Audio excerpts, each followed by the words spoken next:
Welcome back to Evolve, everyone. Today we have Fluke, who is from Thailand, who's lived for over 5 years in the States. Where and when did you live in America? 2 times in total. So one when I was 16, I was an exchange student there for a year. And then after I'm back, I'm always want to go back again because I'm addicted to it. I love the culture. I love the people. It's something different. And then I also finished my bachelor and then my master degree there as well. And whereabouts exactly were you for those? For the high school, I was in Denver, Colorado. I mean, briefly, I was in La Vida, a really small town, for 2 weeks. And then I moved up to Denver and spent like the rest of the year there. For university, I was all in at the University of Missouri. If you point to the US and you pick the middle, we're there. Fluke just showed us some vlogs of, how old were you? 16 years old when you first moved? Yeah. And in Colorado, the elephant in the room was basically that there wasn't much diversity there, right? Yeah, no, not really. Like the first 2 weeks I was there, I got put into like this little town called La Vida. K-12, which is kindergarten to 12th grade, was only like less than 100 people. And it's a town of like 800 people population. The thing is that the town was really small. They're a farming town. So there's not a lot of like Asian people. So they were surprised having like hosting like this Asian guy. The school was like really excited. For some reason, I feel like they never seen an Asian guy before. They're welcoming really well, like better than what I expected, which is really nice. I didn't know a lot about farming. I was put into this farming class. I have to go out to a farm and then judge which cow looks the best. And actually, a funny story about that thing is I actually won. I'm like the first. I don't know why. I never pet a cow. I seen a cow, but like not actually like judging them by like, oh, okay, the top had to be flat. The bottom had to be a little like squeaky, like a chubby, and like the leg had to be like a little bit straight on the front and like a little bit curvy on the back. Who would know that? But it's my first time there. And then, yeah. You're a natural, as they say. So yeah, that's your true calling. But yeah, nowadays in the media, we always see like things showing us that Americans are racist, stop Asian hate. But your experiences with Americans always seem to be positive, whether they're white Americans or anything else. So yeah, could you tell us about your experience first in Colorado and then in Missouri with integrating with Americans and white Americans as well? I feel like it's more of a stereotyping because United States is really diverse. You've got so many races there, and then some people who live there for a long time, and there's like a new people with a new race, new kind of food, new kind of culture coming into their hometown. I feel like it's more like the people you meet, are they welcoming or not? If they're not welcoming, you cannot change them. You could try, but it would take a really long time. I'm so lucky and I'm glad that the people I met through my life, through my journey, through my college years, through my high school year, they were really welcoming there. Like in the US, when I was exchange student in Denver, I was working with these big family. They're like all white, typical like American life. They're really welcoming. They even prepare me a Thai food as a first meal when I get there. No way. So I was really surprised. Like the food wasn't that I'm Thai American food, so it's not like perfect. But I was really surprised that they took like a little details out. After high school, the people that I meet during friendship, I actually ran into black people for the first time because I went to a public school. And this public school is known, 80% of the kids are black. And I never encountered like black people, like the culture, like how they do their hair. I thought I was good at basketball. That's the first thing. I got to school, I saw like, oh, I'm going to be on a basketball team. I was so good back then. The first week of the tryout, I gave up. It's like totally different level. So the guy that's shorter than me can actually dunk. And I was just standing there. I'm like, okay, I'm done. I'm out of basketball game. A lot of fascinating, but it's also another culture within another culture that I have to learn. I know some Asians I've met have stereotypes about white people and black people. But when I met you, I actually met you through our black friend, Abdi, who is an ex-colleague of mine at the UN. And that's how I know you. So already I kind of met you thinking like, you're not this typical Thai. You have this American accent. You've got a super diverse friendship group. So then, British Pakistani friend. Yeah, no worries. Like, of course, we're going to be friends. You stayed in the homestay for 1 year with the white host family. Yep. Were there any like weird cultural things or differences at the start that you encountered? So dinner is a big thing. At the start, like they expected everyone to be right on time and put like everyone's hands in helping prepare dinner. That's like the big thing. During dinner, we usually talk about what's our plan? What do you do today? What do you think did like done new things or something like that? During that time, I wasn't the only one that living in the house. The host family is a family of 4. And then I have one German girl that lived with me, Debbie. And then the other Korean guy, Sang. So it was kind of really diverse. But I seen from the Spurs side, if they like hosted this kind of environment, they're like going to be so welcoming. So you mentioned the dinner thing in Thailand, like with your Thai family, is it not such a big thing then? No, I think dinner, because it's changes because now I work and we have long hours at the office. We don't wait for each other to have dinner. Dinner is just a meal. You know, like maybe you don't have dinner if you're on like a diet or something. So dinner is not a big thing now. But dinner is a big thing when it's family gathering. It had to be like for a special occasion. But with your family, it was like every day.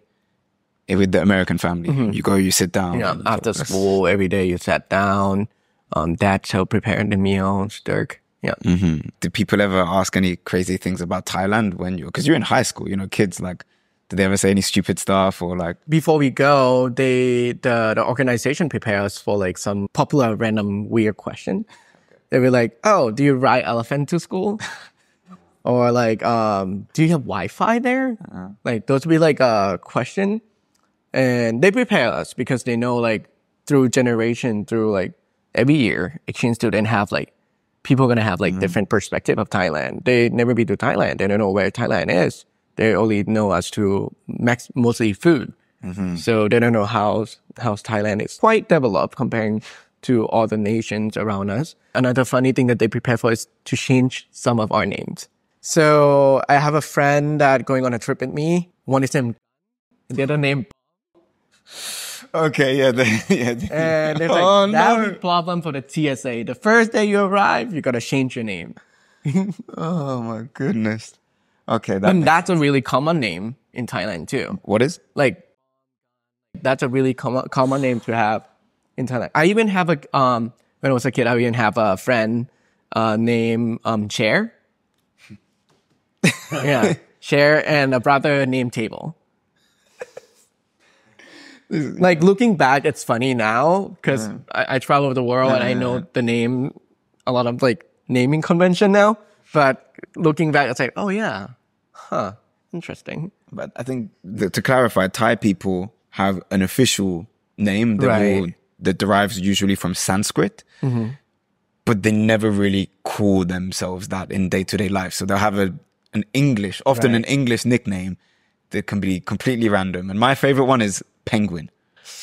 No, that's my favorite one so far. I think staying with my host family in Denver, Colorado was really nice because we are not like the first people that they host. They're like professional. Like they started from hosting their own relative from Slovakia because their family are immigrated from Czechoslovakia back then. And then they start from like, relative, like long distance relative that want to live in the US. And then after that, they got into a community of being a host family and they don't get paid. They don't get anything out of this. It's just the love of them that want to share the culture to all the nations. So I really like that they totally understand and they also push us out to go out to explore, to try new things, to they really dedicated to take up for a ski trip every weekend.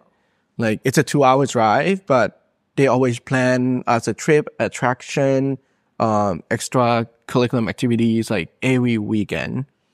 Even like 4th of July or like Christmas was a big thing too. And like all the family come up together. So I feel like within a year, I learned a lot about like the activity, the cultures, the special moments that the bond that the family shares. And do you think that affected your personality at such a young age? I feel like I see something different between like really conservative Thai family and another side of also conservative, but in like the American like family lifestyles. Like that's kind of I do take away like what's the difference and there's a takeaway from each one of them, and I want to kind of like want to mix them and mix and match the good thing about two of them together. Yeah, I think that is the Fluke today, because you are definitely Thai and you're definitely Thai Chinese, but you have this openness to different cultures that I think does come from this American super diverse place as well. So you've hosted us so many times, you know, we're so grateful. The culture that you knew of Thailand back home and this kind of new culture, were there any similarities that actually surprised you? Discipline. American people, I feel like they also have their way on teaching their kids how to like be on time. All the little things kind of like grow up with you when you were a kid. And then you would think that sometimes you forgot about them, but it's actually your instinct already. Apart from that, I feel like there's so many differences too. In Thailand, I live in a really conservative Thai family, Thai Chinese family. We kind of got to ask parents, like, okay, or tell parents, like, okay, tonight we're going to have dinner with my friend, or I'm going to go out tonight with my friend. Who am I going with?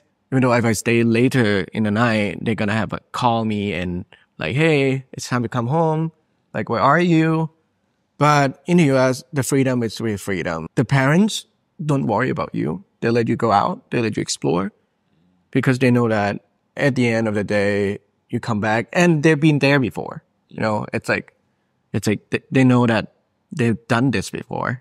And if they let the kids explore themselves and not really becoming like a helicopter parent. But there's also like a good side and a bad side. A good side is that when you keep in contact with your parents, sometimes you share like all the experience and getting all the feedback from parents. But with the American life, sometimes you just do it and you never share. So there's no feedback if it actually like thing that you should continue to do or not, or it should be something that you should stop doing.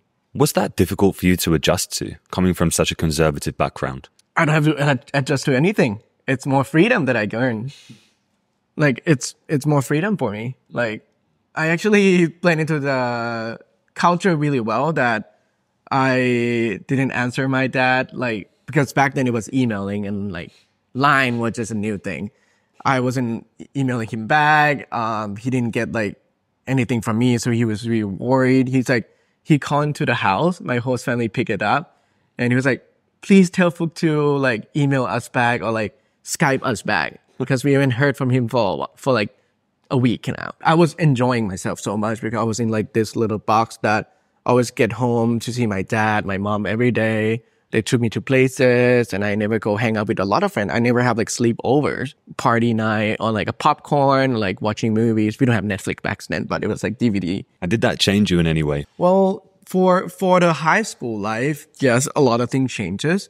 I try to go out more often, like putting myself out there in terms of like trying to change myself as an introvert to an extrovert person. Again, at the same time, it's sort of a little bit harder because the people around me are not understanding. Like, why do you have to do something like that?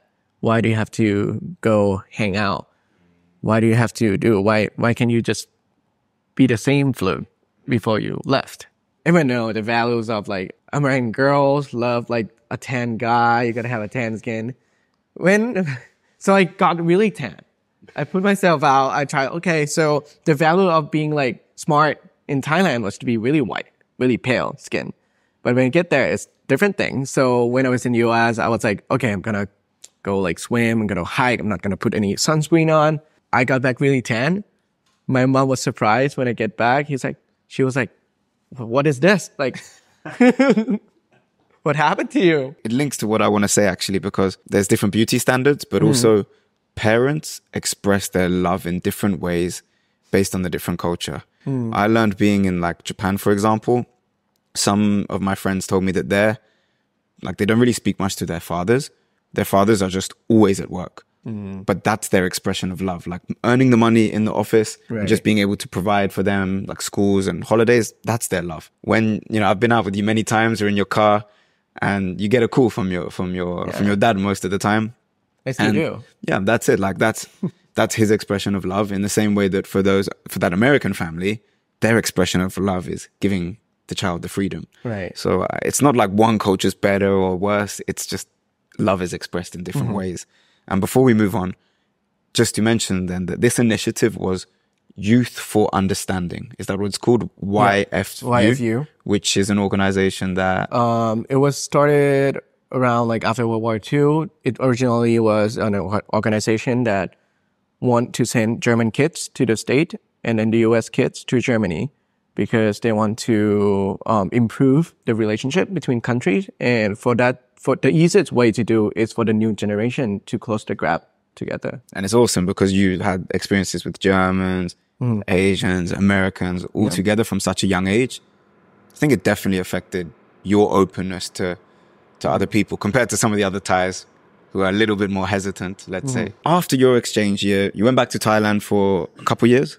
Yeah, so I went back to Thailand to finish high school. And then at that point, I was really tempted to try to find my way back to US as possible.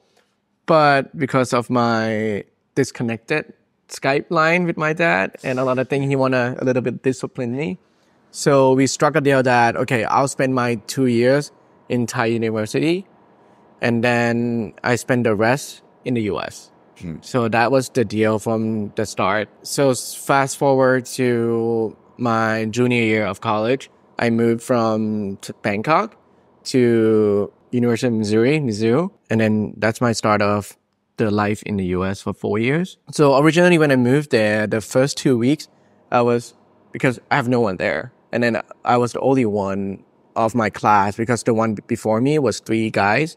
It was, and you know them, Todd, James, and Pao. The first 2 weeks, I spent with all my Asian friends. Like they took me out to like a clubbing, to like a concert, to get to know like, we have a really close Malaysian friend, Indonesian friend, a Chinese friend. Like we're kind of close. When I arrived there, actually my roommate, he just recently also moved up of a frat house. So it's the first time that he's living in like a apartment, his first roommate and my first roommate too. I never lived with anyone before. So it's Pat, this big muscle like guy, really cool with like tattoos. It was really nice. So the first 2 weeks I hang out with these people. And then after that, I switched to hang out with all the white people. Because they're so welcoming though. Like Pat and his girlfriend Claire, they always invited me like, hey Fluke, do you want to join us to do this and do that? And they invited me to all of their friends. And I was considered like the only Asian guy that hang out in this like group. Because Missouri, it's like a mid of like nowhere. It's Midwest. And also in Missouri, you don't have a lot of Asian population as well. It was really eye-opening how welcoming they are. And the group start expand. So we have our routine, they come party, and it's become like a big relationship. Pat, Claire, me, and all of their friends. Yeah, I love it because obviously I'm mixed and I've kind of had the reverse experience with you introducing me to all these Thai Chinese people. And I'm like the only Farang, like even at your monk ceremony. It's like the only non-Thai guy there. But it just felt amazing. Unlike what the media says about Asians picked on, racism, like you didn't really seem to have that, right? It was more, they were kind of interested in you than anything. Or they kind of have like a lot of questions like about like stereotype and stuff like that. But some of them been to Thailand already, so that's like a good start. So the conversation don't have to go that deep, and then the girl can help me explain like because they went to Thailand, like it's crazy, it's the party scene, it's really amazing. Like but they all really welcoming, and they like how maybe I'm different.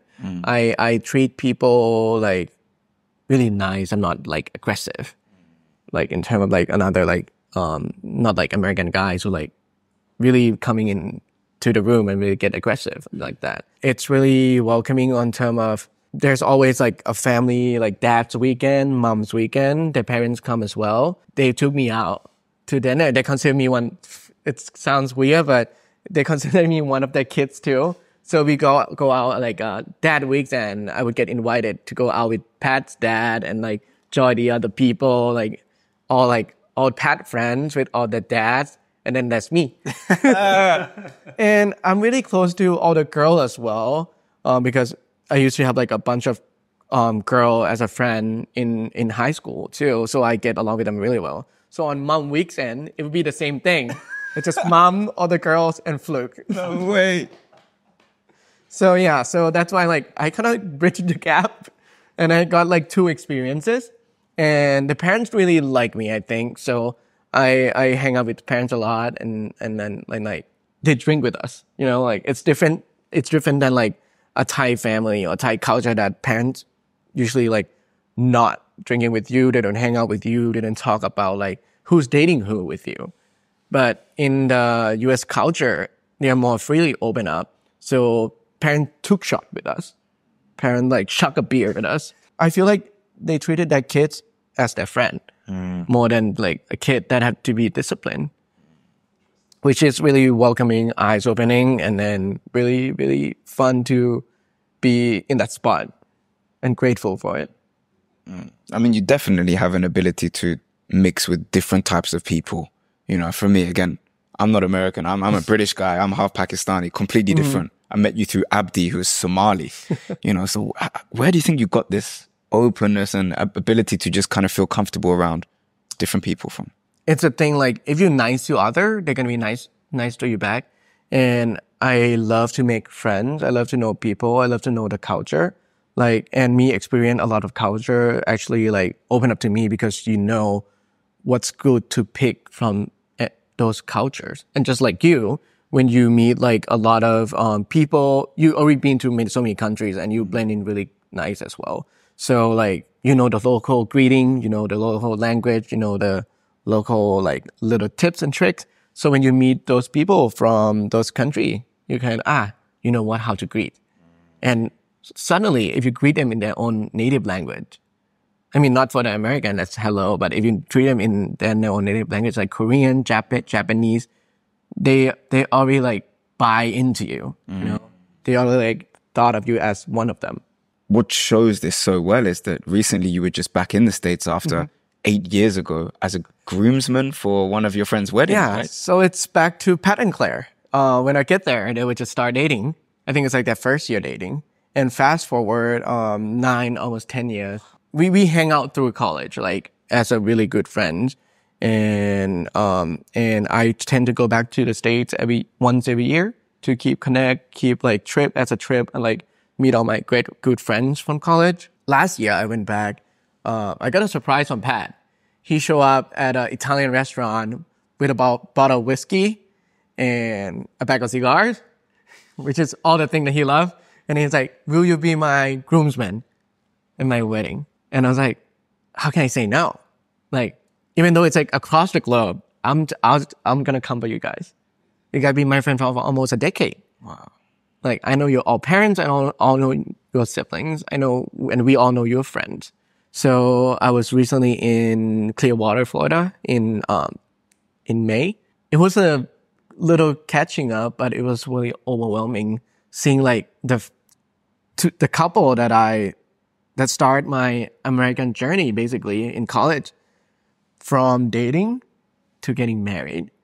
And the witness that day was all our friends that we made along the way. So the parents and everyone were there.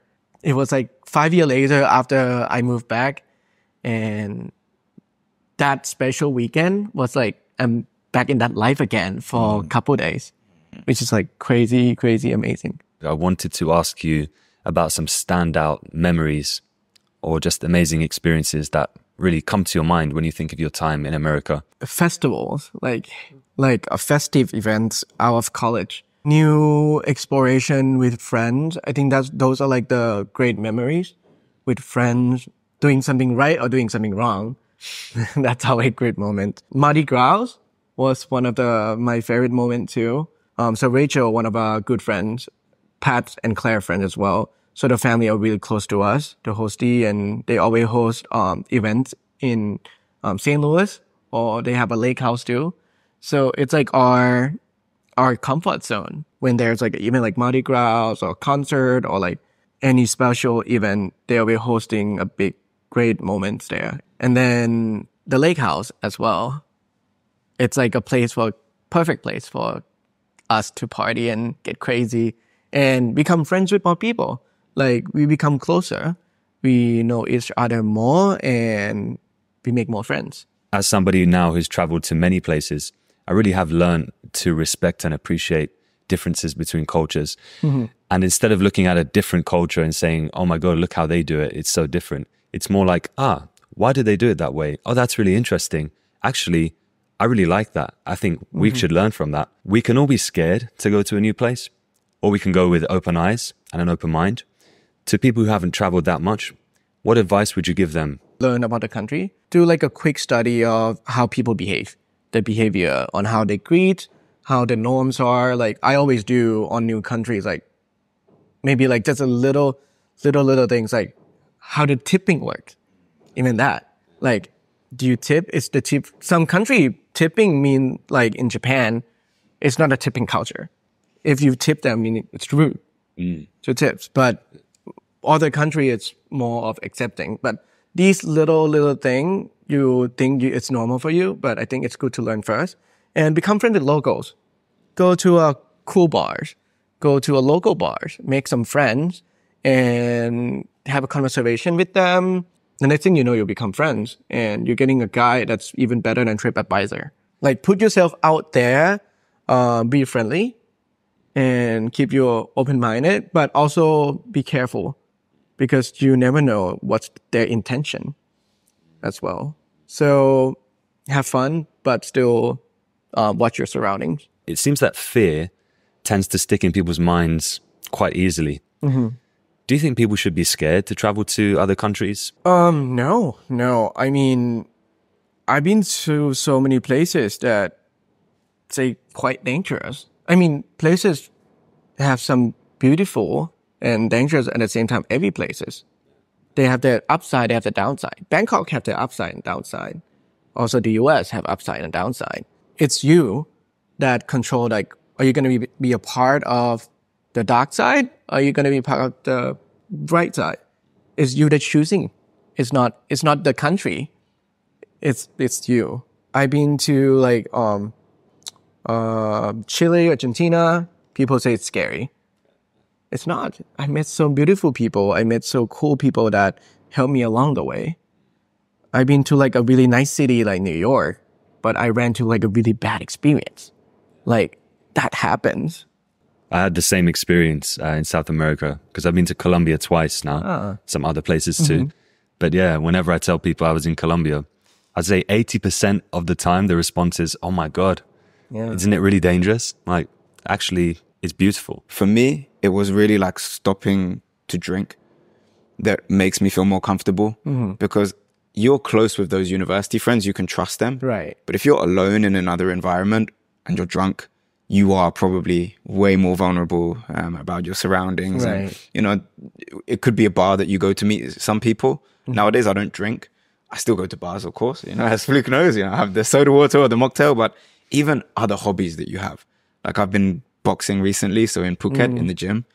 The Thai trainers, I was really nervous before going there because I think, wow, Muay Thai fighters are going to be so aggressive. They're the most chilled guys when they're not fighting. Yep. And they just want to eat and chill and like, yeah, it's like once you meet the locals, and this is it, this is the proof of that. I can't imagine my time in Thailand without having you here because it would have been so different. So maybe a final message to any other Asians or Thais who are a bit nervous about going to a Western country because of what they've seen in the media. It's just going to be up to the same thing that don't be afraid. Put yourself out there, make friends, being extrovert, learn new things, try new things. Just always be aware of your surrounding. Go out, have fun, and enjoy the moment because you never know when you grow up, you're going to have the same energy again. If you enjoyed this, please do like, subscribe, comment where you're viewing from as well and what your thoughts are on this and whether you've had different or similar experiences. Until next time. Come on, Cap.